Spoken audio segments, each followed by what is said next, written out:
नमस्कार दोस्तों, स्वागत है आपका संशाला में। एक बहुत ही चर्चित न्यूज़ है नालंदा विश्वविद्यालय के बारे में। हाल ही में भी 19 जून को जो है प्रधानमंत्री मोदी जी ने जो है नालंदा विश्वविद्यालय का उद्घाटन किया है। नालंदा विश्वविद्यालय भारत का प्राचीन काल से ही गौरव रहा है और एक भारत को पहचान दिलाता आ रहा है। तो आप जानते हैं कि नालंदा विश्वविद्यालय जो है नष्ट कर दिया गया था, जला दिया गया था, जिसको पुनः एक बार पुनः जो है उसका पुनरुद्धार किया गया है और एक नए कैंपस में उसका स्थापना किया गया है। तो आइए हम देखते हैं कि 450 एडी से अब तक नालंदा विश्वविद्यालय की कहानी क्या रही है। तो इसके बारे में हम लोग संपूर्ण जानकारी लेते हैं। ठीक है, जैसा कि आप देख सकते हैं कि नालंदा विश्वविद्यालय 19 जून को प्रधानमंत्री मोदी जी ने जो है इसका उद्घाटन किया है। इस उद्घाटन में जो है 17 देश के जो है राजदूत जो है इसमें हिस्सा लिए हैं और लगभग हम ये कह सकते हैं कि 815 साल बाद इसको पुनः जो है पुनर्जीवित किया गया है। तो इससे क्या है, आप देख सकते हैं कि ये जो है बिहार है। बिहार के जो है आपका जो नालंदा है, नालंदा में ये स्थित है। यहाँ पे इसको बनाया गया है। ये आप देख सकते हैं कि नालंदा विश्वविद्यालय की जो पुरानी खंडहर जो है वहाँ पे इसका कुछ चित्र है। नालंदा विश्वविद्यालय पे बहुत सारे हमले हुए, जिसके कारण जो है वह अपना जो है अस्तित्व खो दिया है, केवल खंडहर ही बचे हैं।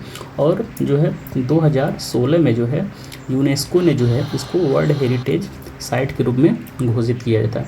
इन सभी के बारे में हम लोग एक करके जानेंगे। तो आइए शुरुआत करते हैं। हम जानते हैं दोस्तों कि गुप्त काल जो है भारत का जो है स्वर्णिम काल कहा जाता है। ठीक है, उसी काल में जो है नालंदा विश्वविद्यालय की स्थापना गुप्त काल के एक शासक थे कुमारगुप्त, जिन्होंने 427 एडी में जो है इस नालंदा विश्वविद्यालय का स्थापना किया था। ये विश्व का एक ऐसा विद्यालय था जो आवासीय विश्वविद्यालय था। आवासीय विश्वविद्यालय का मतलब ये है कि छात्र वहाँ पे जाके पढ़ते थे और उनको छात्रावास की सुविधा दी जाती थी, अर्थात वहाँ रहने के साथ साथ वो पढ़ाई करते थे। उस समय की बात है जब वो विश्वविद्यालय अपने चरम स्थिति में था, यानी कि अपनी उत्कृष्टता की स्थिति में था। वहाँ पे 10,000 विद्यार्थी एक साथ पढ़ते थे, साथ ही साथ 1500 से लेकर 2000 शिक्षक वहाँ पे रहते थे। आपको पता है कि जो नालंदा विश्वविद्यालय है लगभग 427 एडी से लेकर के लगभग 1200 एडी तक तो ये चलता है। लगभग 800 साल तक ये जो है इसकी ख्याति बनी रहती है। तो शुरुआत में जो है गुप्त शासकों ने इसका निर्माण तो करा दिया, लेकिन जो है इसके आने वाले जो आगे के जो शासक थे, यानी कि जो हर्षवर्धन, मिंदी रूप से कह सकते हैं हर्षवर्धन और पाल शासकों द्वारा है इस विश्वविद्यालय को संरक्षण दिया जाता रहा है, जिसके कारण जो है ये 12वीं सदी तक जो है ये बना रहा।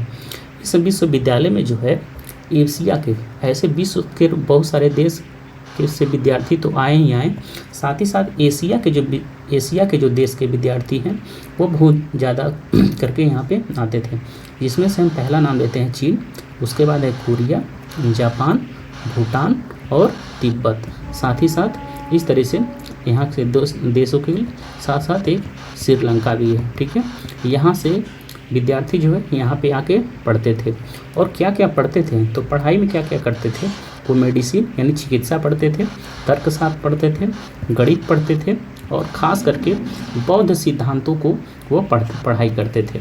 बौद्ध सिद्धांत के रूप में हम देखेंगे कि 7वीं सदी में एक चीनी यात्री जिसका नाम वेनसांग है। वेनसांग जो है हर्षवर्धन के काल के समय में आया था और ये नालंदा में जो है 637 से 642 के बीच जो है इसने अध्ययन किया, अर्थात यहाँ पे ये रह करके पढ़ाई करता है। पढ़ाई करने के साथ साथ ये अध्यापन का भी कार्य करता है, अर्थात इनको ये यहाँ पे प्रोफेसर के रूप में भी यहाँ पे ये काम करते हैं। कौन? वेनसांग, ठीक है। इसके साथ यहाँ पे इत्सिंग भी जो है, एक इत्सिंग चीनी यात्री हैं, वो भी यहाँ पे क्या है भारत आते हैं और नालंदा विश्वविद्यालय में इन्होंने अध्ययन किया है, ठीक है। तो ये रहा आपका कि कौन, इसकी स्थापना कैसे होती है और ये किस किस कारण से यह विख्यात था। उसके बाद जो है ये अपनी इसी स्थिति में नहीं रहता है, ये बहुत सारे आक्रमणों का सामना करता है। आक्रमणों का सामना कैसे हमको पता चलता है, तो भारत के एक पुरातात्विद हैं, इनका नाम है एच.डी. सांकलिय। एच.डी. सांकलिय ने एक 1934 में इन्होंने एक पुस्तक लिखी, द यूनिवर्सिटी ऑफ नालंदा। पुस्तक लिखते हैं यूनिवर्सिटी ऑफ नालंदा, और इस पुस्तक में उन्होंने बताया कि सबसे पहले 5वीं सदी में जो है हूणों द्वारा यहाँ पे आक्रमण किया जाता है। हूणों द्वारा आक्रमण पहला आक्रमण होता है। दूसरा आक्रमण जो होता है हूणों में जो है, हूणों में के साथ कौन करता है, तो यहाँ पे एक नाम है मिहिर कुल के नेतृत्व में जो है हूणों द्वारा नालंदा विश्वविद्यालय पे आक्रमण किया जाता है।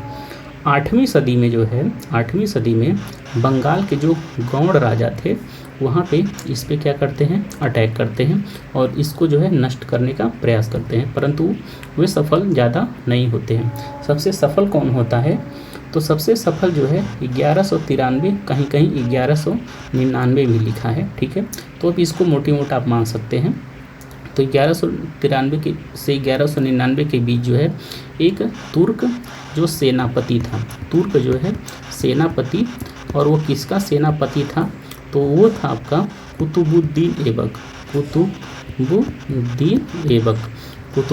ऐबक का सेनापति था, जिसका नाम था बख्तियार खिलजी ने जो है इसको जो है वह जला दिया, इसको क्या कर दिया, जला दिया। और यहाँ पे सबसे बड़ी बात ये थी कि ये जलाया तो यहाँ पे ये 3 महीने तक लगातार जलता रहा। 3 महीने तक जो है ये लगातार जलता रहा। 3 महीने तक क्यों जलता रहा, क्योंकि इसमें 3 मंजिला जो है लाइब्रेरी थी, लाइब्रेरी की इमारतें थी, और उस 3 मंजिला लाइब्रेरी इमारतों में जो है लगभग 90 लाख पुस्तकें रखी हुई थी।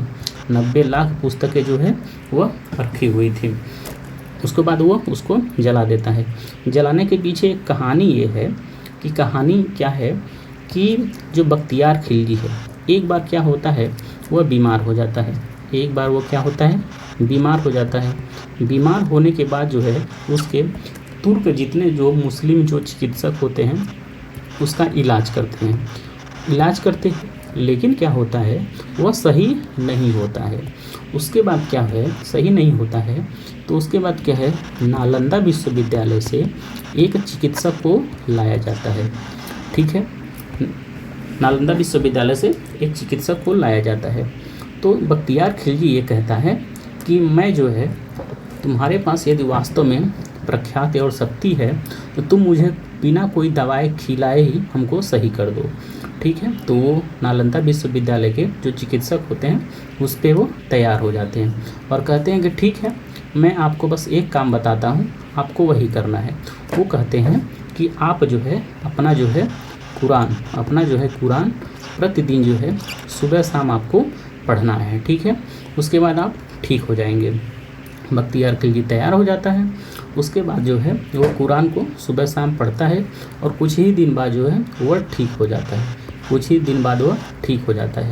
उसको बड़ा आश्चर्य लगता है कि ये कैसे हो सकता है कि बिना दवाई खिलाए ही वो हमको सही कर दिया। तो फिर वो पता लगाता है। तो बाद में पता ये चलता है कि उस चिकित्सक ने क्या किया था कि कुरान के जो पन्ने थे, कुरान के पन्ने पे जो है वह जो है दवाइयों का लेप कर देता है, जिसके कारण जब वो पढ़ता है और पन्ने पलटता है तो पन्ने से उसके हाथों में जो है दवाई लगती है और वो चाटता है और धीरे धीरे वो सही हो जाता है। तो इससे वो खफा हो जाता है और उससे ईर्ष्या करने लगता है कि उसने उसको धोखा दिया है, उसने उसको जो है चीट किया है। इससे वह बौद्ध धर्म से ईर्ष्या करने लगता है और इस कारण से वह जा कर के क्या है आपका नालंदा विश्वविद्यालय को जला देता है। हालांकि ये कहानी है, इसमें कितनी सच्चाई है इसकी मैं पुष्टि नहीं करता हूँ, ठीक है। तो ये कहानी होती है नालंदा विश्वविद्यालय के आक्रमण की और उसके नष्ट होने की।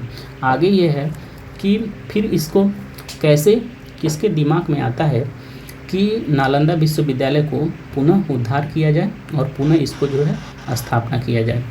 तो 2007 की बात है। उस समय जो है तत्कालीन राष्ट्रपति जो है APJ अब्दुल कलाम होते हैं, वो बिहार के दौरा पे जाते हैं। बिहार के दौरा पे जाते हैं तो उनको जो है नालंदा का जो है नालंदा क्षेत्र का जो है दौरा करने का मौका मिलता है। वहाँ पे जाते हैं तो उनके मन में एक विचार आता है कि क्यों ना इतना, जब अपने प्राचीन समय में ये विश्वविद्यालय इतना ख्याति प्राप्त था, तो क्यों ना इसका जो है जीर्णोद्धार किया जाए, पुनः स्थापना किया जाए। ठीक है, तो उन्होंने जो है बिहार सरकार से ये बात उन्होंने कही। बिहार सरकार ने ये बात केंद्र सरकार को कही, तो केंद्र सरकार को भी अच्छा लगा। और उस समय जो है UPA की सरकार थी, और उस समय UPA की सरकार थी, और उन्होंने जो है एक जो है समिति की गठित किया, जिसके अध्यक्ष थे नोबेल पुरस्कार विजेता अमर्त्य सेन। आपको बता सकते हैं कि इन्होंने किस क्षेत्र में प्राप्त किया, तो इन्होंने इकोनॉमी के क्षेत्र में जो इन्होंने नोबेल पुरस्कार प्राप्त किया। उसके बाद जो है 2010 में जो है एक विशेष अधिनियम पारित कराया जाता है, नालंदा विश्वविद्यालय अधिनियम 2010, और उसके तहत जो है इसकी स्थापना की घोषणा की जाती है। उसके बाद जो है NDA की सरकार आती है 2014 में। उस समय सुषमा स्वराज द्वारा जो है इसकी निर्माण की आधारशिला रखी जाती है, और ठीक उसके 10 साल बाद जो है आपका PM नरेंद्र मोदी द्वारा जो है उसका लोकार्पण किया गया। इसकी कैंपस की बात करें तो ये लगभग 455 एकड़ में फैला हुआ है, और यहाँ पे जो है 7 विभाग जो है काम करते हैं भिन्न विषयों के। और इसके वास्तुकार की बात करें तो इसके वास्तुकार हैं एक पद्म विभूषण स्वर्गीय PV दोषी साहब।